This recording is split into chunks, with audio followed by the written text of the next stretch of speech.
Hi, everybody. Thank you so much for joining us today. Sorry for the delay. It's been a little bit of a crazy day, I'm sure you can imagine. Before we begin, I just want to acknowledge that we thought long and hard about putting on a webinar today, given all that's going on. We stand in absolute wholehearted solidarity with the Black community and support them and communities of color during this very kind of trying time, which I know everyone keeps saying, but it just feels worth repeating. And ultimately, we talked with our coworkers and our colleagues and chefs in our community, and ultimately we wanted to keep this as a source of inspiration, something to come back to. We're all still working. I think we can all attest to the fact that chefs never stop working. Esther, whose restaurant is in the heart of everything by Barclays Center, is keeping her doors open. And so just want to, acknowledge that we know that this is a really tough day and that there's emotions that are running high, rightfully so, but we wanted to keep this on just to connect with everyone today and keep this as a source of inspiration. So just want to start there. And then with that, I will welcome our panelists today, Esther and Zachary. Thank you so much for joining us. Thanks for having me. Thrilled to have you here talking about the art of the pivot, and it's the P word that I know everyone has it on their minds right now. We've had to make a lot of changes to all of our businesses, restaurant and non-restaurant. And so really excited to kind of dig into that.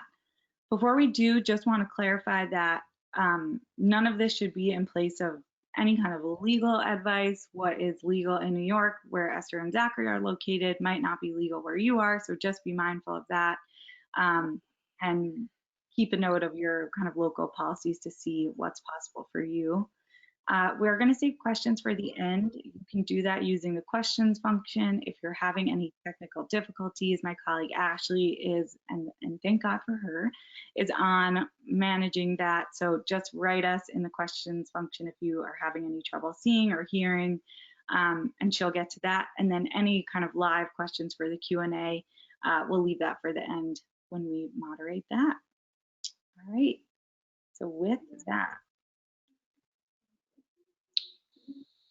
I already introduced them, but I wanted to give them an opportunity to introduce themselves. So Esther and Zachary, do you guys want to tell us a little bit about your businesses, what you're working on right now? Yeah, Esther, you want to go ahead? Sure. Hey everyone, my name is Esther Choi. I'm the chef and owner of 3 restaurants in New York City. I have 2 locations of Mokbar, one inside Chelsea Market and one in the heart of Brooklyn, Barclays Center, right across the street. And then my 3rd restaurant is Miss You in the Lower East Side, and it's more of a cocktail bar and lounge. And we just reopened the restaurant for service in Brooklyn location only about 2 weeks ago. And we've been open since, but since I've been exploring like other revenue streams and thinking about how to operate the restaurant differently, and we can get more into that later. Yeah, that sounds accurate and interesting. So I'm Zachary Golper, and I, with my wife, founded Cuit Bakery in Boerum Hill, Brooklyn, and we are still baking breads and pastries and viennoiseries. We have noticed we anticipated quite a big change when we had a friend of ours from Hong Kong tell us a little bit about what was going on there. So we maybe began to make moves a little bit sooner than some other businesses, and that probably made all the difference for us. And so now we have opened up a different side of a business that we never had before, which is selling provisions. So our idea was that we sell, on a regular basis, staple products for people, and we felt that the next thing that people are going to need is going to be, all of your basic items, from dairy to sausages and canned fishes and things like that that allow you to stay in your home and stay safe. Awesome. Thank you so much. And I realized that I didn't introduce myself, and you guys are used to seeing, you all are used to seeing Colleen and Ashley and some of our other colleagues up here. But really quick, I'm Emily. I'm the Impact Programs Manager at the Beard Foundation, working on our educational initiatives. So it doesn't even say my name up there. It says Beard Foundation. So that's me. Thank you both so much. So Zachary, we'll start with you, and you touched on this a little bit, but why don't you just briefly walk us through how you've been operating since those first closures in March, and what that's looked like for you? Well, one of the first moves we made was to partner with to try to partner with some friends of ours in the industry and to begin to anticipate what it would look like to be doing home deliveries contactless. And we already had the trucks for doing our wholesale deliveries, so that we didn't have to acquire new trucks. We were able to use what we already had to do that, and continue to have conversations with people that might want to be involved in getting their products out there as well, and to continue to be able to be operative within their own businesses. And the first, I think, large move that we made was to shut down our Grand Central location. So that was in the Grand Central marketplace.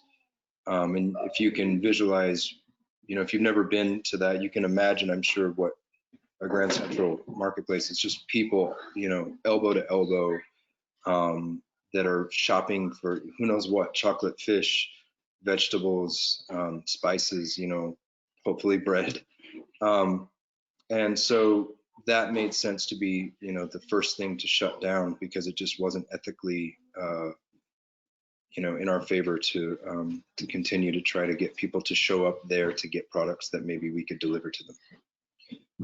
And then we began to focus on how we were going to run our operation so that our staff was both very, very safe, and also making conscious decisions about whether or not they wanted to even be out there at all.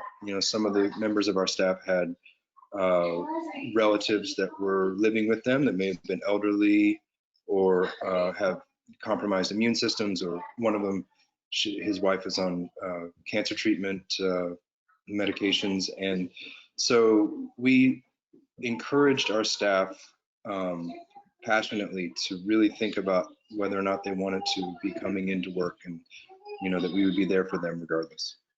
So that was probably the second and most important conversation that before we began going forward with our provisions operation. Yeah, I can't imagine. Grand Central feels like a lifetime since we were all that close to each other, and it just feels crazy to think about. But thank you for sharing all of that. And Esther, I know we had talked a little bit, but you were closed for a while and you just recently reopened. What has that decision-making process looked like? What was your kind of thinking behind that? So for us, so when the city was shutting down for COVID, like just a few days before we actually went into quarantine, I mean, it was crazy. I mean, the market, Chelsea market, which is our main sort of hub for revenue, our sales were just declining by every day, like drastically. So I already knew and felt the impact of like what was going to happen. And then friends have been telling me that the city's going to shut down, etc. So before that happened, I made a conscious decision of shutting down the restaurant completely, shutting down our entire operation, because number one, the most important thing for me is the safety of our staff. So I made that decision to shut down. But before we shut down, I was really like just kind of deathly terrified to throw away all this food and inventory that we had. Yeah. So that was really heartbreaking for me, because I was so kind of, I know that we're a larger operation, but just seeing like my walk-in full of food that has been prepped and made by staff, and it just like broke my heart. So I was like, okay, so how do I how do I, go about this, shut down the restaurant without like wasting any food? So I decided to market it on Instagram that we were having this like huge sale on like everything that we had in stock, like all of our kimchis, and we operate a Korean restaurant, so it was all of your like main Korean staples that were perishable that we just like wanted to get rid of. And we're a ramen shop, so thankfully a lot of that is like stock. A lot of that is like kimchi, like things that people can keep in their fridge for a while. And so I hosted this like crazy sale, and we were able to sell off every piece of inventory that we had, which I was very, very grateful for. So that kind of sustained us for a few weeks in terms of like who I was going to keep on salary. And while I was thinking, what are we going to do? What's our next move after shutting down? So we shut down and then told our staff to stay home. I try to pay people as much as we could left over with our funds, and I urged them to apply for unemployment and all that. And since then, we kind of completely shut down for 2 weeks. But what happened to a majority of our staff, especially in Chelsea Market, is that we got sick. Everyone got sick because we were in a tourist spot, and even to the last day of service, we were serving a ton of foreigners. And I think that what happened is just like spread like wildfire in our whole staff. So our entire management team got sick and pretty much had COVID. We couldn't get tested then, but we're pretty sure that we had it. We had all the symptoms. So for me, it was like, okay, definitely we need to quarantine for at least like 2 months, see what's going to happen. In that time, I think we were all like mentally exhausted as well, not only because of COVID, but because we're in the restaurant industry and it's just challenging as it is. Like most of my managers haven't had a vacation in like 5 years, 10 years or whatever. So I was like, just take a break. We'll figure it out. So not the vacation that they were wanting though. Yeah. Unfortunately, that's kind of like the positive way of encouraging them to like, like, hey, this is your staycation. So in that 2 months, I just like really kind of reflected on like how we're gonna change our entire business model. And since then, we opened in stages. When I decided to reopen, it was in stages. So we first started doing hospital meals, and that kind of gave us a little bit of supplement income to at least start buying food and start negotiating with our vendors on how to rebuy food without having to pay off this crazy balance that we have, because we just couldn't pay it off, right? So negotiated, and they were like, we're okay with COD, and then paying off the balance little by little monthly. And that's what we've been doing. So renegotiating with all of our vendors and our landlords, of course, and then talking to the staff and who feels comfortable coming back. And that's how we kind of started with the hospital meals. So the hospital meals, we started doing like maybe 1,000 meals a week, and that really kind of helped us restart our operation. And then from there, we started doing meal kits and delivering that all over New York and asking people to like buy these meal kits to help support us. From there, we opened the restaurant for full service meaning delivery and getting on delivery platforms and actually having like set hours of operation. And so we did it in stages so that we wouldn't just like get overwhelmed and fall. So that's how we reopened, and it's been 2 weeks since we've been in kind of like a full-on operation, and it was going pretty well. And then the protesting and all that happened, and the rioting. So we'll see. How's your window frontage looking? So far, so good? So far, so good. Even though we're like really close to Barclays Center, the protesters and people have been kind of like quiet, not like crazy with the businesses in our area at least. So I'm grateful for that. Yeah, that's such a wonderful neighborhood too, that area.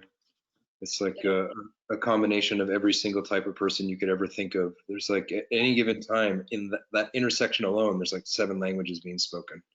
Yeah, right. One of my favorite parts of New York. Yeah, It's it's kind of incredible. sad to see how much turmoil going. Yeah, I've seen some videos from the protests over there, and they look really, really peaceful and quite beautiful. So I hope it can stay that way. The first day was really violent on Friday, and then over the weekend, it was just like thousands of people just marching and very being calm, and it was beautiful to see. And we were open throughout the whole thing and giving out like drinks and stuff, and it was great. It was great, and we're pretty busy too over the weekend. So Even protesters get hungry. Yeah, right. everyone needs to eat. Let's be real. That's what we were saying before. So. Esther, how did your staff do with the COVID-19? Did anybody get seriously ill, or did they all recover okay? So everyone that had it did recover, and we all pretty much, like, our management staff got tested before coming back to work, so we knew that everyone was safe. But yeah, but like not immediate staff, but they're like families. There are people who like got really sick and was at the hospital. Yeah, so Sorry to hear that. I'm glad you're okay and that your team recovered. But wow, what a I had this moment when Floyd Cardoz passed that really touched me deeply, because I'd been meaning to get in touch with him. When I put out my book in 2015, I had a list of people that we were sending books to, and he was on that list. And there was a person on my staff who was supposed to be sending them all through the UPS store, and he neglected to send maybe 4 or 5 of them. And I found them, and one of them was supposed to go to Floyd, and I found it, and I was like thinking in my head, oh, I need to, find out what his new address is and get this to him. And then like a day or 2 later, he's gone. And it's just like, so crazy.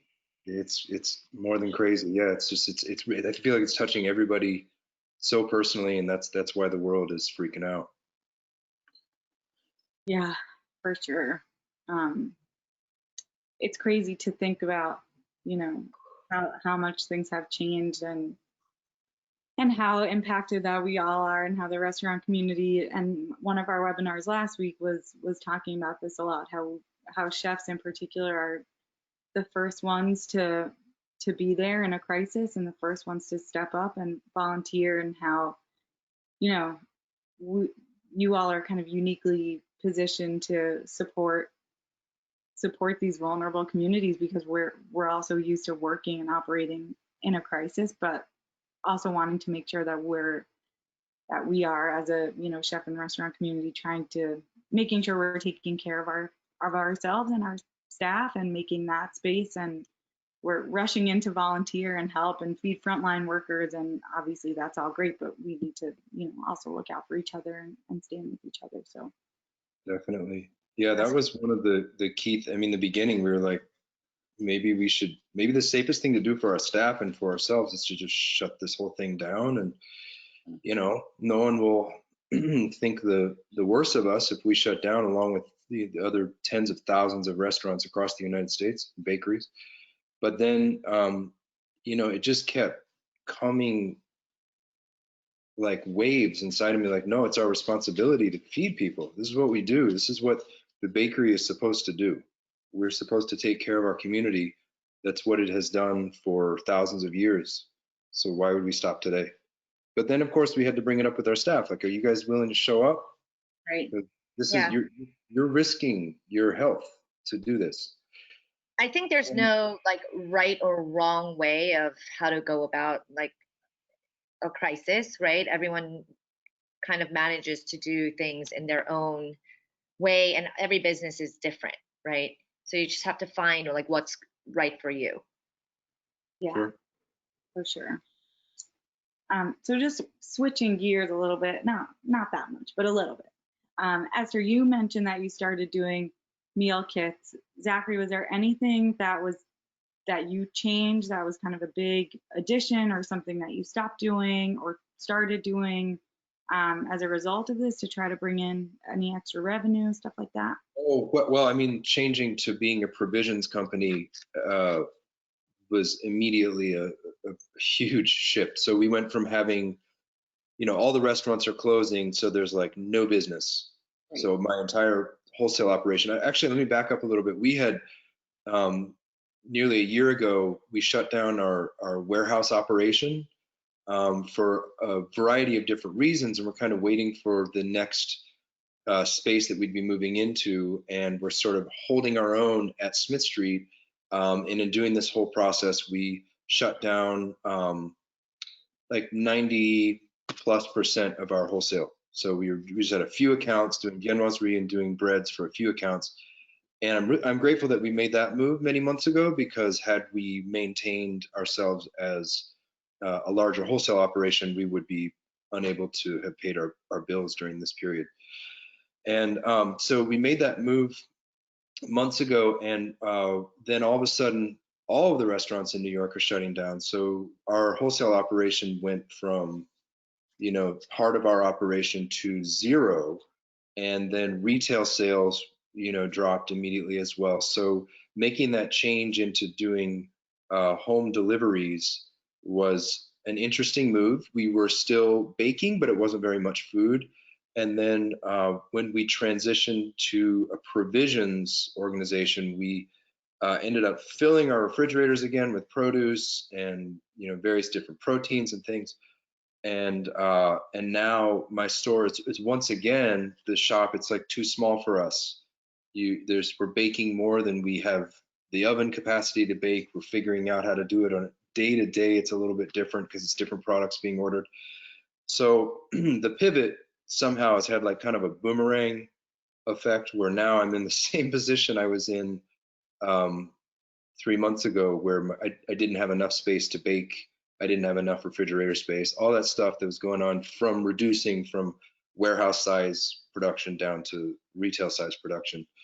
And in addition, we opened the Franklin Avenue location in the last several months. And so that sort of changed how we did production, allowed us to do pastry out of one location and viennoiserie and bread out of the other location. So I feel like we are continually, and Esther, you alluded to this before, it's like continually trying to change how we do it to make it work, because it's not staying the same at all.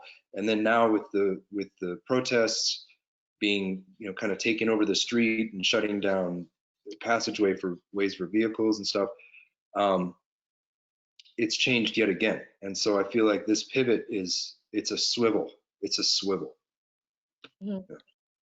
I agree. It's constantly adapting to the current situation and kind of just being open, having an open mind to change, and just knowing that like once you make a decision, it doesn't have to be forever. It's like maybe in the moment, making that rightful decision, whether it be right or wrong. And you know what? I feel like it's okay to make mistakes, because right now it's a time to make mistakes, or maybe that mistake is actually not a mistake and it's something great that comes out of it. So I'm exploring all of those different streets as well, and seeing what works for us.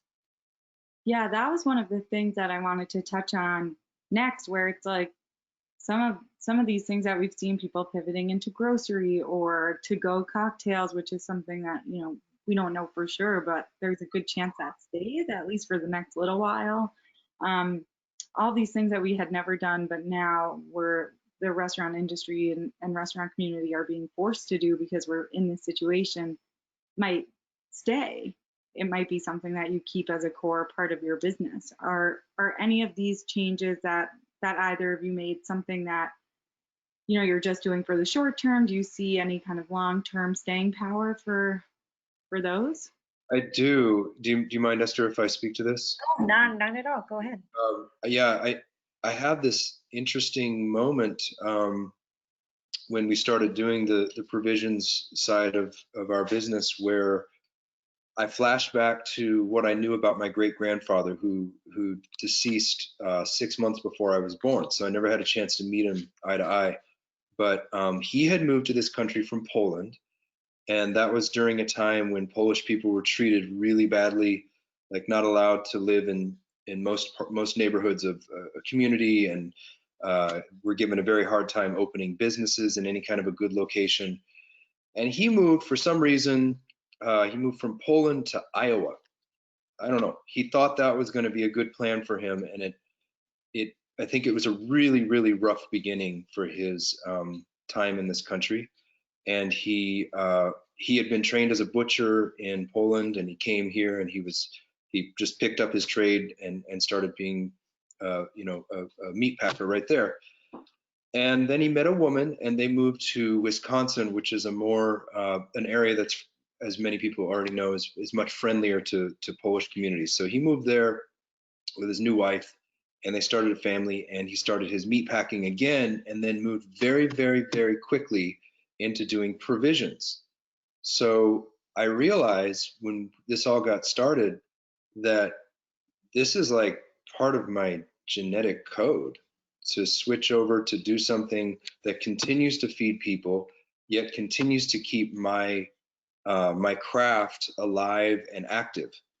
So do I think it's going to be permanent? I do. I think that this is a new level of my responsibility, of everybody within my company, of our responsibility to take care of the community.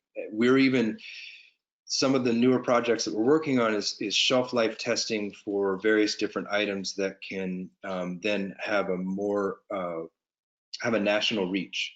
So we can still bake fresh, but make that available for people nationwide without them having to feel like they've got to go get some, you know, I don't want to mention any names, any companies, but any cookies or pound cakes or things like that from a bakery that they don't really like very much, but they're getting it because they want to have some sweets around. We want people to have the opportunity to have on a large, from a large perspective, like nationwide, you know, state by state. We want people to have that availability. So one of the moves that we've been making from the baking angle is to continue R&D on products that will have a longer shelf life, but still maintain the aesthetic and the gastronomic qualities that we believe in and we stand behind, and obviously the high quality ingredients that we want to keep supporting. Yeah. It's all about the CPG right now. CPG meaning consumer packaged good. So my vision for Mokbar has completely changed as well. Right before COVID, I was supposed to open our third location in Midtown, and then from there open our fourth location in Long Island City and keep expanding the brand and the locations by retail, because that's what we were. But now it's completely changed my vision of what Mokbar can be or is. And I think it heavily starts with being more e-commerce driven. And I think that that's really important, because that's what's going to happen, you know, and that's kind of like the future of our nation, and even with food. And I'm like, being Korean, I kind of see what's happening in Asia right now with how all the businesses are pivoting and what's been doing really well in Asia. And one of the major things that is just like going crazy and viral are meal kits, which is why I started doing the meal kits. And meal kits meaning like meals that are mostly prepared for you, and in less than 10 minutes you get like a real restaurant quality meal, and just like having like these simple steps and packaging it really beautifully so that, you know, it looks like a present when it arrives at your door.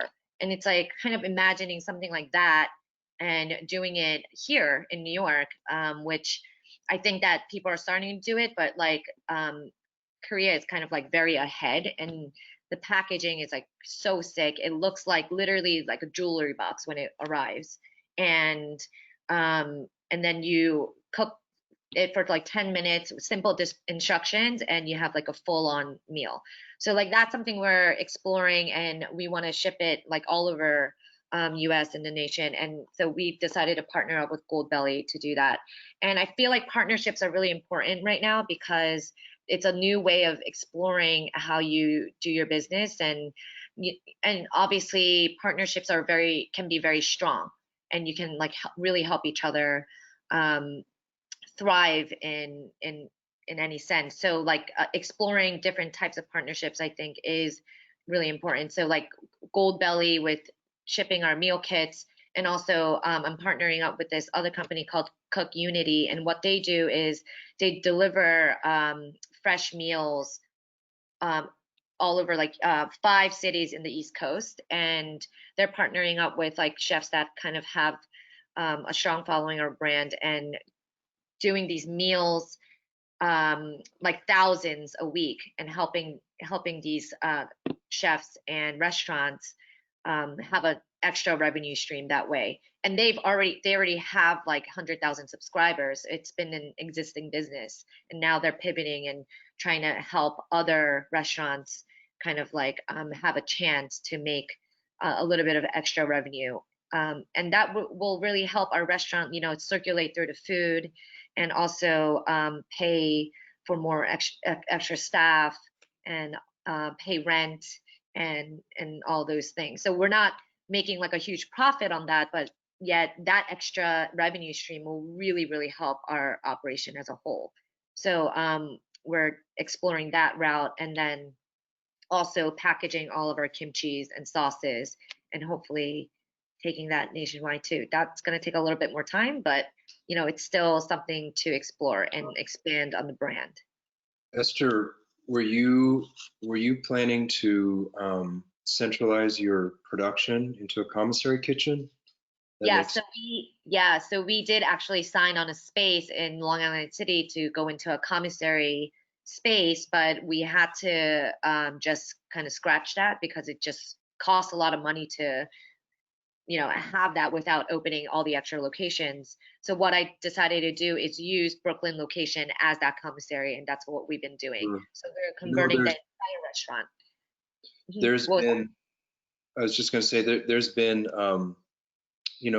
as we try to keep our finger on the pulse of what's going on with our friends in the industry, most especially in New York City, we've noticed that there actually are a lot of commissary kitchens that they're done. Like, it was a catering company and they're done, but they have all the equipment sitting there, refrigeration, speed racks, everything. So there's a lot on the market right now. So it would be a great opportunity for someone who already has this sort of like mindset and business. We're not quite there yet, hopefully. But I think in the next year, it's a great thing, because in the next year or two, these spaces are still going to be vacant and needed to be filled. So hopefully, if I get the business to the right state, we can move into one of these spaces. Yeah, it's so tricky, and then you'll have to organize the build out, and then if COVID comes back in autumn and kicks our butts again, then it's going to put all of that building process and build out process to a halt as well. It's so tricky. It's like we said before, it's like every couple of days you sort of have to analyze what you're doing, make sure that it's still on track with what it looks like is coming. Listen, my ADD has been out of control lately. like out of every day I have like a new business plan. I'm like, oh, I have a great idea, and then the next day it's not so great anymore. Yeah, it's been a lot of that. Oh. Yeah, I think the whole country is struggling with that right now. It's just it feels good though to know that that a lot of people aren't giving up, and a lot of people are still doing their very best to take care of their staff, even if their staff's not working. It's like it's nice to see people come together. It's just a shame that it's under these circumstances. Right. Sure. And I think we've been talking forever about these razor thin margins that restaurants are working off of. And obviously there's no one perfect solution, but hopefully when things, I don't want to say go back to normal, because I don't think we'll ever go back to normal. I don't think anybody thinks we will, but when things return to some kind of like semblance of what life was before, it's good to know that there are all of these avenues and things and other revenue streams that we were forced to look at during this pandemic that will hopefully help if things get lean again under some other circumstances. But just a couple of things that I wanted to highlight that I thought were really important. was Goldbelly and Cook Unity were the two names of the organization of the companies that Esther mentioned that are doing national delivery. And just to clarify, is Cook Unity, Esther, doing national delivery, or that's mostly regional? It's regional, but it's regional to the East Coast. So I believe 5 cities around the East, which is still for us an area we were not able to reach before. Yeah. Right. Yeah, for sure. And then Zachary, you had mentioned those commissary kitchens that are now empty, and it's a really good opportunity to kind of, if you're short on equipment or any other needs that you might have that you don't for some reason have access to right now, that those spaces are open and available. So just want to highlight those things. Also, there was one other thing. Sorry, Emily. One other thing is I feel like a lot of organizations are getting funded to do meals for communities that need it. Like, for example, Rethink Food is an organization in New York that's been led by EMP? Yeah. So that organization, we're taking applications for more restaurants who want to be involved. And obviously it's also a thing where you get paid per meal. So like every extra revenue like helps an operation, especially with like reopening, because you're not going to hit any of the numbers that you've ever you're just not. It's gonna be so different. So thinking of new ways to bring in revenue, even if it's a small bit or whatever, it's still paying for some of your staff, still paying for some of the food that you buy. So that's another way of thinking about it. And I think there are a lot of organizations that are taking like these applications from restaurants. So you just have to like kind of like dig through your community and see what's out there. Yeah, we had a webinar last Thursday with Alex Raj, and she owns a couple of restaurants out in Brooklyn, and she had pivoted essentially to a relief kitchen and was working with World Central Kitchen, I believe. But we had a couple of other folks on there talking about these public-private partnerships between nonprofits and restaurants and people who are working to feed healthcare workers. And so I'd encourage you to check that out, because it's certainly a viable option if you want to start ramping up your operations and start getting ready to go, which I think is such an amazing point. It's not going to go from 0 to 60 right away. I think I loved what you said about opening in phases. It's a good kind of microcosm for needing to reopen the country, but it's like we need to do it in phases. We're not going to be able to do everything immediately right away. You have to get like some processes in place to make sure everybody is safe and to make sure that the capacities are all there. So I think that was super. And additionally, the COVID pandemic is probably going to circle back and be a nasty thing, especially in New York again, because there's no there's no vaccine out right now. There's really no treatment other than once somebody gets it, we know a little bit more about what kind of havoc it's going to wreak on the human body, and to be prepared for that from a medical standpoint. But I think from the business owner standpoint in the food industry, we can begin to anticipate that this will come back, and that we need to look towards how to build either from scratch or how to rebuild our own business that we currently have into something that is more conducive to another round of quarantine.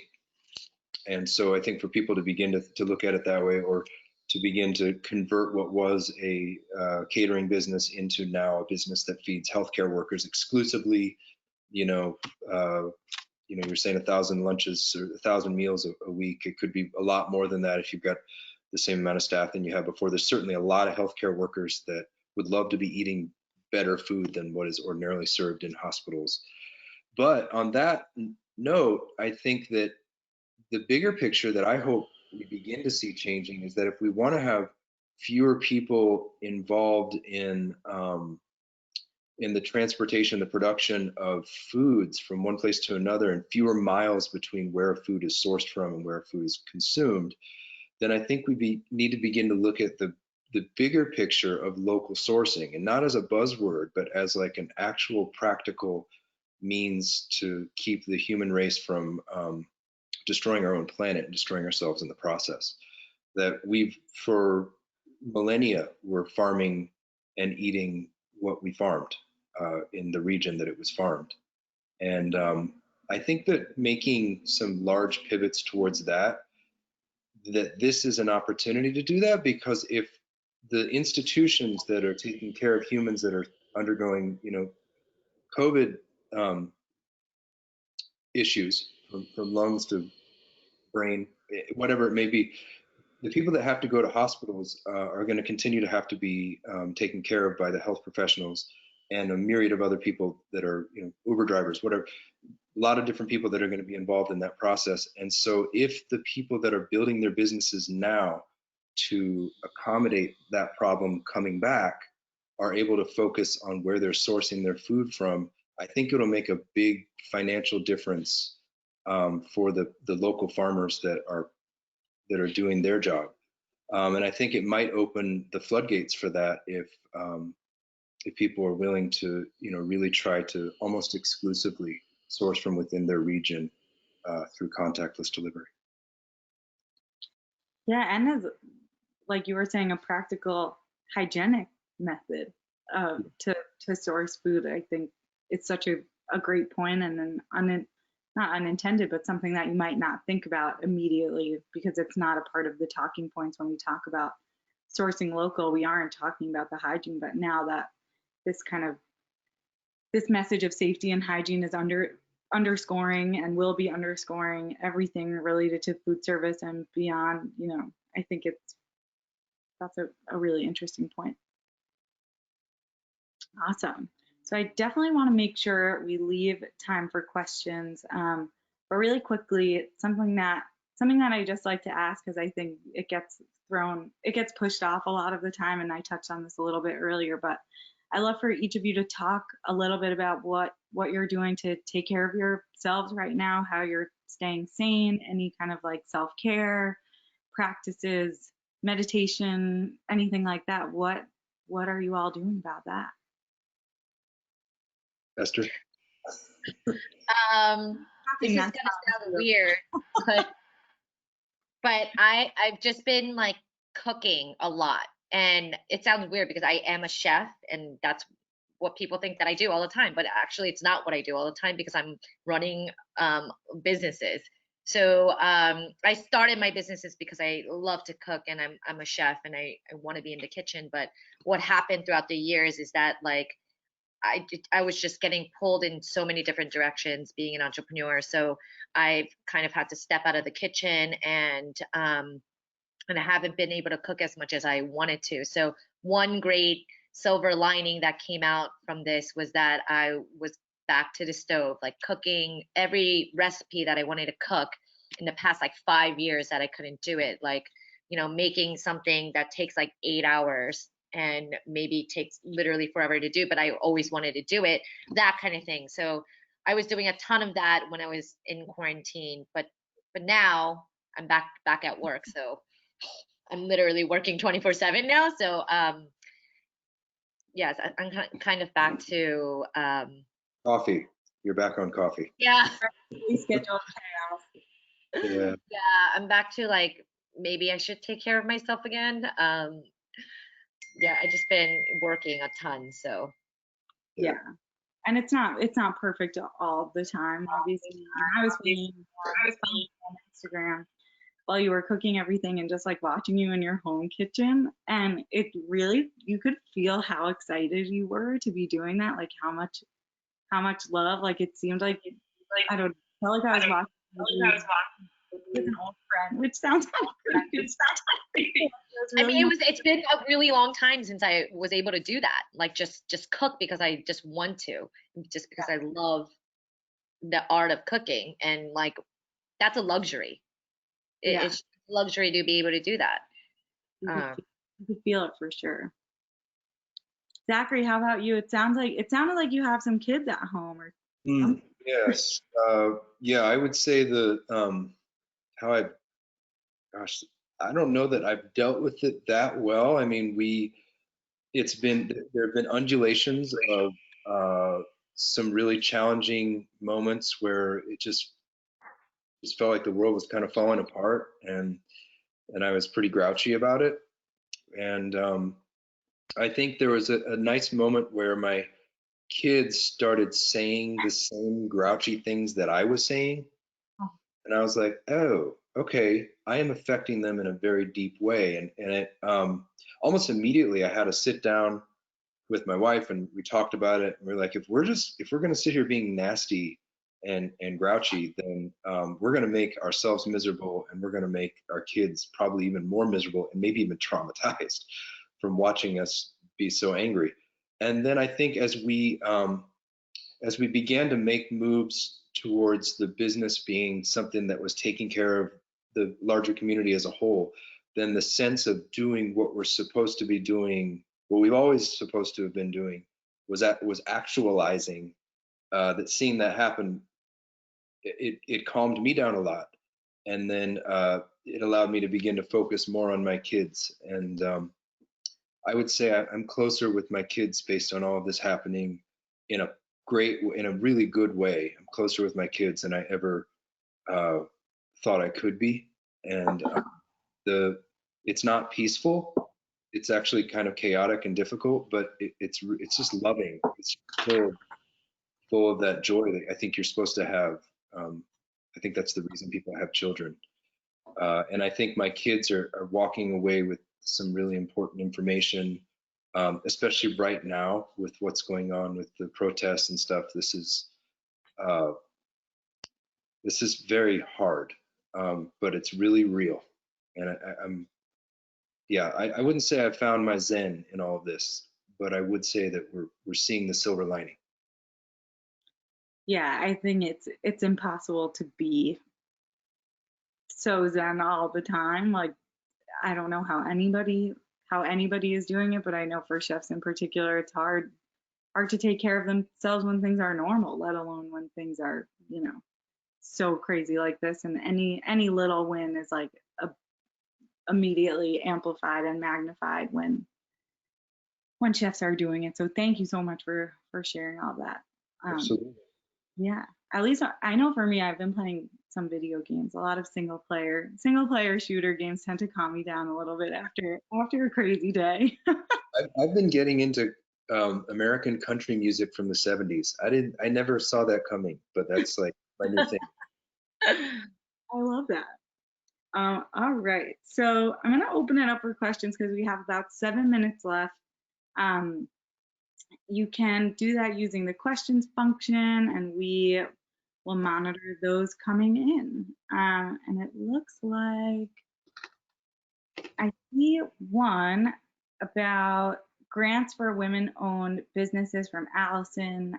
So thank you so much for submitting that. I don't know if you all have heard of anything, but I know that on our James Beard website, we have a whole list of all of the available grants and resources that are going out to restaurant workers and business owners. I haven't heard of any that are women specific or specific to women-owned businesses, although that would be a very worthy cause. But have you guys heard of anything? I applied to some.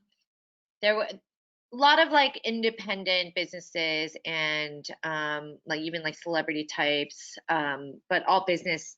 There's a ton out there. I applied for at least like 20 of them. I didn't get a single one. So yeah. I think that the competition for that is very fierce as well, but that doesn't mean don't try. Like definitely try still. Yeah, but there are a lot out there.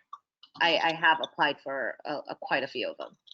Were those industry specific, or were those No, just... usually it's either industry or either like women owned only, or they're like in categories. Yeah. I haven't seen any like food, women, entrepreneur, like minority, like that type. Yeah. Yeah. We will keep an eye out for that. I haven't seen anything specific either. It's a similar kind of thing where it's like the Tory Burch Foundation gives out grants to women entrepreneurs, but it's not just for women in food, catering, hospitality, whatever it is. So we'll definitely keep an eye out. I was wondering if, and we got a question about that, if Esther, you could talk us through a little bit more about the process of what it was like to partner with the Gold Bellies and the Cook Unity organizations. What does that process look like? Is it easy? Is it challenging? It's a lot. It's just cold call. Like honestly, it's very kind of like this old-fashioned way of like persistence really works. And for me, it's all about persistence. Always sales. It's the law of numbers. You just gotta put yourself out there and continue to try. And for me, even with our social media, that's been so it's been super successful. All you got to do is ask. Like it's not that hard to just reach out. And that's kind of like what I've been doing. I did my own research on who I want to partner with. For me, it's a matter of who do I want to partner it with, and how do I bother them to, or how do I make them think that they want to partner with me. It's really about that. It's about that kind of, I don't want to say aggressive, but just being like pretty persistent about like what you want and figuring out what that is for yourself and going after that. And I've done that with 3 organizations, and 3 out of 3, I've gotten all 3 responses and positive things happening. So for me, it was like that, and I think that it's the best way. I mean, how else? You're gonna Right. wait for an opportunity to happen? No, you got to go for the opportunity. Yeah. Yeah. Love that. So I don't see anything else in here. I think with our last couple of minutes, I'd love to, see if, and we can start with Zachary, but if either of you guys have any kind of parting words of advice for this group on either pivoting or just any advice in general. I feel like this conversation has been so illuminating and inspiring, and I've been so happy to be here. So I any have a little something I'd like to say to people, which is not, I don't mean it to sound in any way preachy or anything like that, because I don't think any of us really know better than anybody else how to deal with this situation, other than, we know we have to carry on, and we know that it's not over tomorrow. It's going to go on for a while, so we have to adapt. But one thing I would love to see people doing, which I've done myself for the first time in my life, is planting gardens in their backyard. I think getting closer to your food is an extraordinary experience that humans get to have. We have the ability to do it in a way that can sustain small families just out of a small plot in the backyard for at least 3 months of the year. And if you're on a tighter budget than you used to be, just visualize that a packet of seeds that you could share with 12 different families costs $4, $5, So the idea of all these people nationwide that are cooking more and getting better at making pancakes than they ever had before, that's great. That's a wonderful thing to see happening, and I'm especially excited about seeing how many people have gotten into bread and sourdough baking.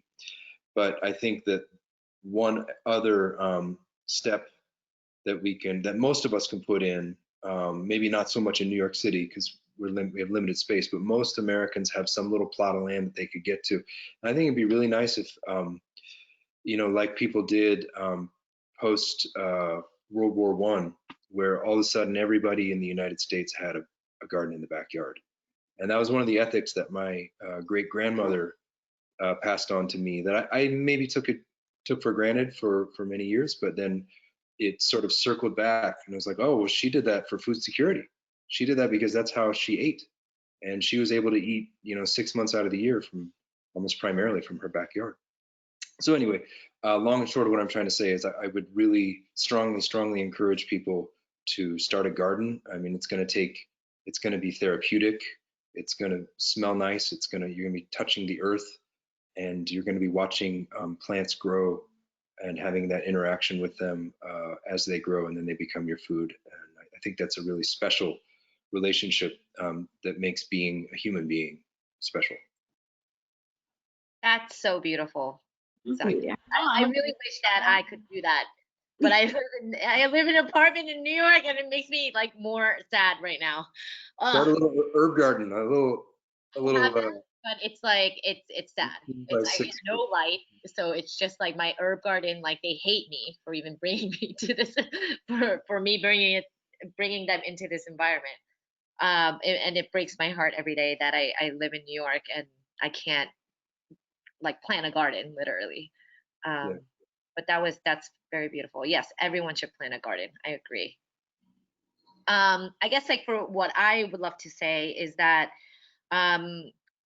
like definitely don't give up. Like we're in this industry for a reason. I mean, we're fighters. We're pretty we're in itself our own gangster. We're gangster, you know, we're the OG. We're in this, Word. we're in food, like this is what we do. And people are not gonna stop eating. Like we're eating our whole lives. I mean, it's a necessity, you know, and that's why we're in this. And we're very, very strong, stronger than, you know, you might think. But I think that definitely don't give up. And there's a lot of opportunity out there. There is. It's just not the same as before. It's different. And that's why you pivot and you think about these things. But I think that opportunity is definitely out there. And you know, in a way pretty exciting. Like for me, I haven't felt this passionate and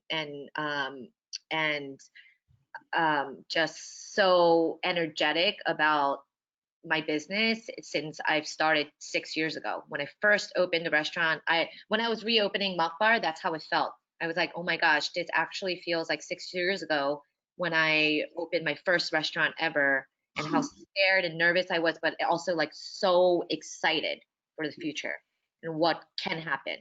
And that type of passion that I felt 6 years ago, I haven't felt like that ever since until now. So there is still that silver lining of like, you know, being open to opportunity and being excited for what can come in the future. Yeah. I think maintaining a vein of tolerance throughout that as well. I think every person worldwide is going through something particularly hard right now, and we have been for months. And everybody's going to react to that differently. And I think it's important to be more open-minded than we've ever been as a society. Yeah, absolutely. Well, this was amazing. We are going to be doing more webinars on pivoting on that topic specifically, so be on the lookout for that. I forgot to mention this, but this is recorded, so if you want to revisit it, you can access it in 24 hours at jamesbeard.org/industry-support-webinars. But I just want to give a super special thanks to Esther and Zachary for taking time out of their what seemed like incredibly busy schedules to be here with us today. And I just want to thank you both for your vulnerability. I know it's not an easy day for a lot of people, so I just really appreciate you both taking the time. I think it was great. Yeah. For sure.